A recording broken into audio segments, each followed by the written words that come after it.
Frères et sœurs, c'est un honneur et un privilège de pouvoir venir partager les grâces que Dieu veut vous donner, veut nous donner ce soir. Nul homme n'est rempli de grâce, il n'y a que la Vierge Marie qui, elle, était pleine de grâce. Nous sommes des transitoires de la grâce de Dieu. Dieu vient passer dans nos cœurs pour nous y faire du bien. Tout va bien. Détendez-vous les enfants. Et ce soir, nous allons ensemble faire un petit pas de plus, si vous le voulez bien. Je voudrais remercier cette louange magnifique, vraiment merveilleuse, qui nous fait rentrer dans la présence du Seigneur. Puis toutes celles et ceux qui ici, petites mains plus ou moins barbues, font l'accueil, font les confessions, tous les prêtres, tous ceux qui sont là au service de la grâce du Seigneur. Et vous qui avez décidé de venir ce soir, je viens vous parler. Il y a quelques années, j'aurais été assez fier de vous dire, écoutez, je suis frère de Saint Jean et je vais vous dévoiler quelque chose que l'Église a besoin d'entendre. Nous, les frères de Saint Jean, depuis quelques années, nous avons entendu des choses qui s'apparentent un peu à la vérité. Alors, on est un peu moins fiers. Et donc, on se rend compte que dans le bon grain, l'ivraie est venu très, très fortement chez nous, dans notre communauté. Et alors, je vais venir tout petit, en position basse, comme on dit, pour non pas vous partager quelque chose d'un institut que j'aime tendrement parce qu'il est courageux dans tout ce qu'il fait pour se mettre en place comme tellement de communautés dans l'Église. J'aimerais que vous les aimiez, qu'on les aime, ces communautés qui... Vous voyez, on a toutes les bonnes raisons de se barrer. C'est comme dans le couple, on a toutes les bonnes raisons de se barrer. On peut tous relire les 20 dernières années et montrer qu'on n'était pas mûr, qu'on n'était pas machin, qu'on n'était pas libre. C'est vrai. Mais on a choisi de rester.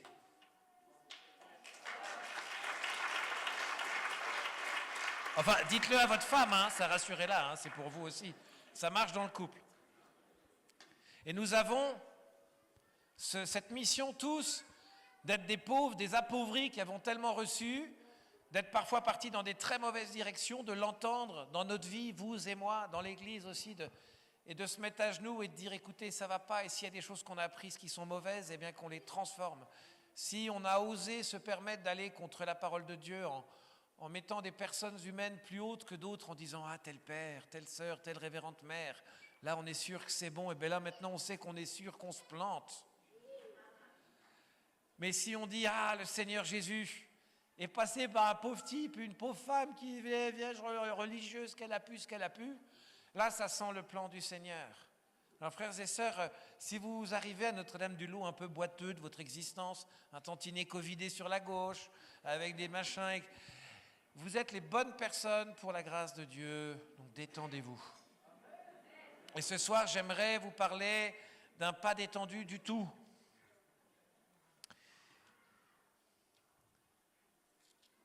J'arrive.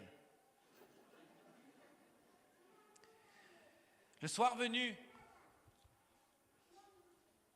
en ce premier jour de la semaine, alors que les portes du lieu où se trouvaient les disciples étaient verrouillées par crainte des Juifs, Jésus vint et il était là, au milieu d'eux.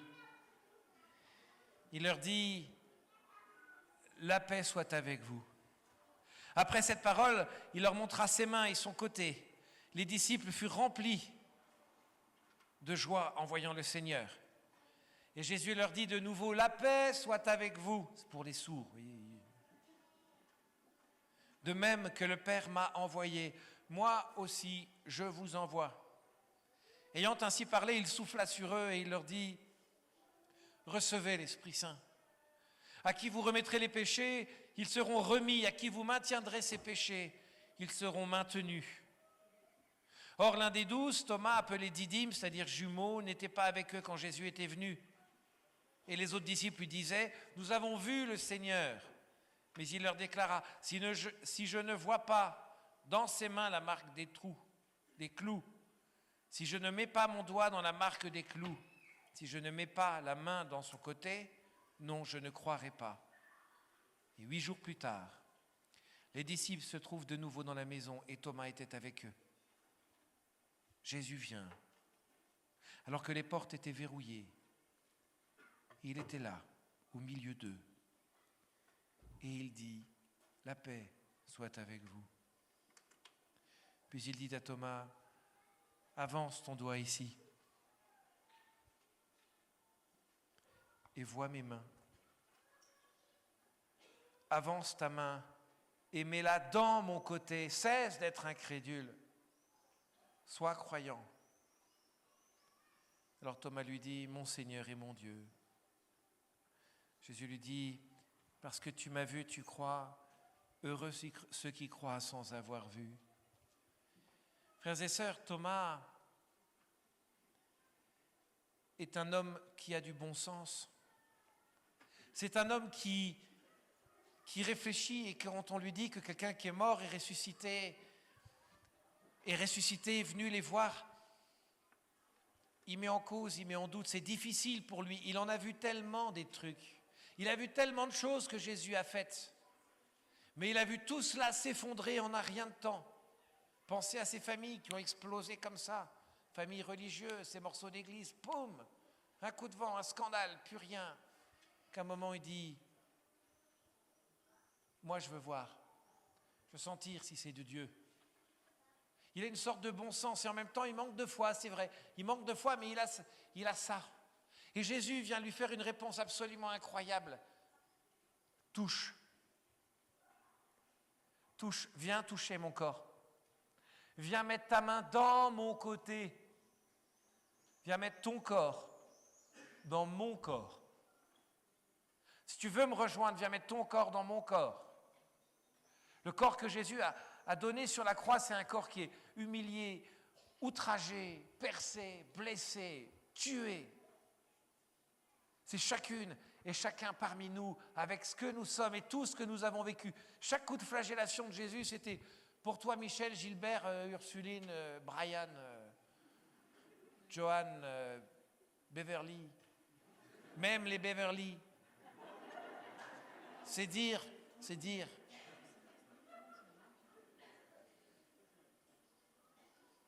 Mais nous, notre posture, c'est de venir comme en acceptant d'être ces Thomas. En plus, Thomas, il est didyme, c'est-à-dire jumeau. Et je trouvais ça toujours nul. Pourquoi il ne dit pas quelque chose du 45 tant qu'il y est? Et c'est un jumeau qui me dit, mais non, tu n'as pas compris. Il est jumeau, le gars, il a été conçu avec quelqu'un dans le ventre de sa mère, et son action quotidienne, c'est de toucher. Il touche. Il est très touché par son frère, vous voyez. Tout le temps, il se touche.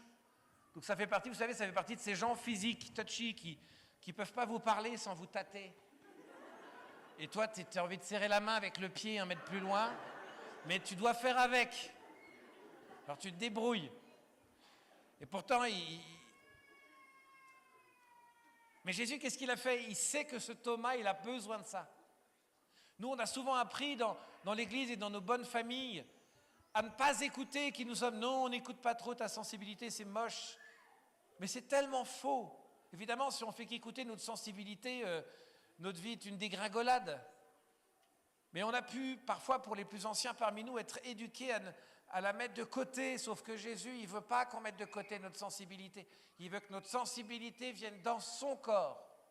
C'est la seule manière de comprendre la chasteté, de comprendre la fidélité, de comprendre la vie. C'est que toute notre sensibilité, tout ce que nous sommes, tout l'amour doit rentrer dans le corps de Jésus. Et pour rentrer dans le corps de Jésus, il n'y a pas 50 solutions, il faut se mettre à genoux. Il faut accepter qu'on n'est pas digne. Il faut accepter que c'est difficile, que c'est douloureux, qu'on n'est pas à la hauteur. Mais la question, ce n'est pas nous. La question, c'est de nous laisser faire par lui. La question, c'est de nous laisser travailler par lui, de dire, Seigneur, je t'autorise à venir. Et je voudrais ce soir, non pas mettre ma main, mais je voudrais mettre ma main jusqu'au coude.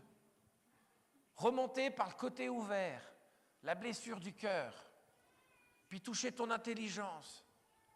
Vous voyez, Jésus ne vient pas pour vous faire des petits cadeaux et des petits dons. Ça ne l'intéresse pas, il veut tout donner. Quand Jésus se donne dans l'Eucharistie, il donne tout. Il se donne à vous et il vous transforme. C'est lui qui donne son corps. Il faut que nous, on donne notre corps. Que devant le corps du Christ, on donne notre corps. Parce que notre corps, c'est nous. Vous voyez, une manière de l'entendre dire, mon corps, c'est moi, je fais ce que je veux. Vous voyez ? Mais il y a une manière de l'entendre qui dit « mon corps ». Ce corps bien-aimé de Dieu pour lequel lui-même a livré son corps, a livré sa vie, a livré sa chair. Ce même corps-là, je veux te le livrer, Seigneur, te le donner. Ce cœur-là, je veux te le donner. Ce soir, nous voulons demander au Seigneur ses grâces. Parce que nos corps, ils sont abîmés, nos corps, ils sont brisés, parce qu'ils sont malades.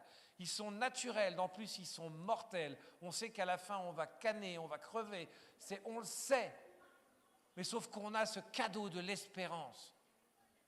La mort sera un passage. Et notre corps ne décidera pas de notre vie éternelle. Parce que notre corps, on va la réfugier dans le corps de Jésus. Comme ce sarment qu'on met sur la vigne, on ne pense jamais au corps, mais moi je voudrais mettre tout mon être dans cette vigne, dans ce côté saigné de Jésus. La vigne, pour mettre le sarment dedans, on prend le couteau, clac, on déchire. Et on met le sarment, on le colle dedans. C'est une greffe forcée. Ce soir, on va sauter dans le côté ouvert de Jésus. On va dire, Jésus, je me greffe à toi, que tu le veuilles ou non. Mais il attend ça, le Seigneur. Le que tu le veuilles ou non, mais Jésus, c'est ton problème si tu veux pas. T'avais qu'à pas. Il suffit pas de venir et de dire oui, vas-y, mets ta main dans mon côté. Nous, on veut pareil. On ne sait pas s'il l'a fait. Mais je m'en fiche, je veux le faire. Vous voyez, si notre vie n'est pas un espace d'expérience charnelle de Jésus, tout à l'heure dans la voiture, en montant, on a fait quelques kilomètres magnifiques, il y avait un autostoppeur. On prend l'autostoppeur qui sortait d'un grand raout national mondial de 25 personnes, des antispécistes. C'est ceux qui, la viande c'est mal. Enfin, je sais pas, j'ai pas tout compris. Et donc on y allait mollo, l'évangélisation. Jésus a donné sa vie pour toi, on a pris le temps. Voyez, la Vierge Marie, le cœur immaculé, on respecte la nature, vous voyez. On lui a laissé 1 heure, c'est bon. Bon, il a l'adresse de Notre-Dame du Lot, etc. Et man donné dans les discussions, comme on dit dans le rugby, on lui dit, non mais attends, parce que le gars c'est la religion. Vous savez, quand on dit la religion, c'est comme si on disait la poubelle, quoi, la religion. Et là, amusez-vous comme Cato à dire, non mais qu'on soit clair, hein, je veux dire, la religion du permis de l'interdit ne nous intéresse pas du tout. Nous ne sommes pas une religion, on est une relation, on est fait pour rencontrer Dieu. Soit je rencontre Dieu, je fais une expérience personnelle de Dieu dans ma vie, ça bouleverse ma vie et j'adhère à lui et je lis la Bible et la parole me nourrit et les sacrements, soit c'est naze. Et j'en veux pas. Moi, le vivre dans le monde d'aujourd'hui en faisant la religion parce qu'on fait la religion comme on a toujours fait, c'est un non-sens. Barrez-vous, allez-vous loin, allez-vous-en loin. Et les gens disent, tiens, quand on nous dit ça, c'est pas inintéressant. Alors, faut pas tout de suite leur dire, tu vas mettre ton corps dans le corps de Jésus. Vous voyez, faut attendre le truc, faut l'attendre. Hein, y a un peu de confession, il y a un peu de tout ça. Mais quand on va se greffer à ce corps de Jésus, il va se passer la chose suivante, c'est que sa sève va pouvoir venir 5 minutes, yes. Sa sève va pouvoir venir. Et que fait la sève de Jésus? La sève de Jésus, elle guérit. Que fait Jésus quand il arrive dans une foule? Il vient, il visite, il chasse les démons. Vous savez, nous avons certainement parfois des démons qui viennent nous embêter dans la tentation. Mais parfois même, on a des démons parce qu'on a fait du mal, parce qu'on nous a fait du mal, alors on a ouvert des portes par l'hypersensibilité, par plein de choses. Il faut chasser le mal. Il faut lui dire, dégage, je suis dans le corps de Jésus. Et on peut le chasser, mais on ne peut le chasser que quand on a compris que notre chair est dans la chair du Christ. Alors à ce moment-là, qu'est-ce que tu veux craindre? Va-t'en, chassez les démons. Guérissez les malades, non pas l'inverse. On ne guérit pas les démons et on ne chasse pas les malades. Ça, c'est juste un jeu de mots, ça ne sert à rien, mais ça me détend. Et la guérison des malades, c'est juste la greffe de ma chair contre ta chair. Vous savez ce qu'on fait en général quand ma génération, on croisait Cindy Crawford, les jeunes, laissez tomber, vous ne pouvez pas comprendre. C'est je t'ai vu, tu m'as vu, on s'est vu, c'était chaud, c'était beau, petit voile pudique, hop, et ils se marièrent pas et eurent beaucoup d'enfants. Mais vous voyez, toute cette sensualité qu'on peut avoir, toute cette attirance, mais vous savez, en plus, ça nous parle de Jésus et de notre chair. C'est ma réflexion d'aujourd'hui. Il y a des théologiens parmi nous. Ne mettez pas de points rouges avec des flingues. Peut-être je suis à côté de la plaque, mais je ne pense pas. Je crois qu'on a besoin de laisser Jésus dans son corps venir nous visiter ce soir, venir nous délivrer, venir nous guérir. Et le Seigneur va donner des guérisons. Il faut qu'on accepte pour ça qu'il vienne et qu'on vienne se blottir contre lui. Mais vous avez vu, et je termine là-dessus, Thomas, il a pris son besoin d'homme qui avait besoin du toucher.